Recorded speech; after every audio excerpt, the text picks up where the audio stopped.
so much for being with us this morning. Thanks for having Good morning. me. We Thank you appreciate both. you coming into the studio. Okay, so this show is July 9th, and Yes. what made you want to do a tribute to Nat King Cole? Well, I've been a fan, as everyone on the planet. Sure. Right. I've been a fan of Nat King Cole, and I had just finished a project in New York last year. I did a musical called The Notebook, and I also did a club date there. We did a thing called the Songs from the Brill Building, which is all the big hit songs from the 60s, and the writers, Carole King, and all those different terrific Burt Bacharach, Hal David, and that kind of thing. Oh, yeah.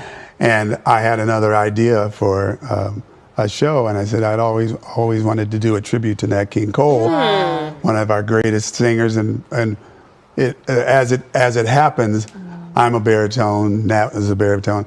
I'm not doing an impression. No one can sound like Nat King Cole. No one. Okay. So it's not an impression. It is a tribute to his wonderful music, his beautiful, unique sound, and the wonderful songs that he gave to the world.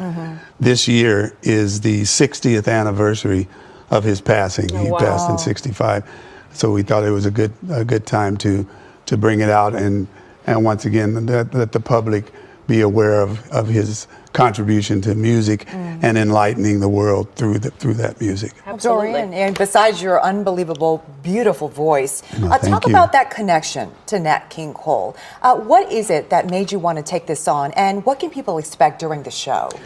Well, first of all, the music that Nat did during that time, it's different from today. There's a lot of different stuff. In fact, I always kind of joke that Nat King Cole probably would never have turned the chair on The Voice.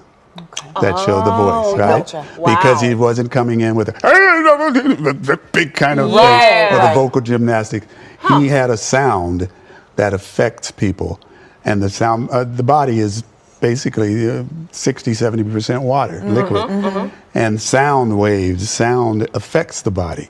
And music, that's why people get affected by different types of music. Nat King Cole, when he opened his mouth and that sound came out, it affected people and still affects people today. But he literally was not a vocal gymnast or trying to show you how high he could sing. Right. It was simply the truth, the truth of sound. And that's what I want people to be aware of. They are aware of it, whether they know it or not. But that's how he has affected people during his life and even today.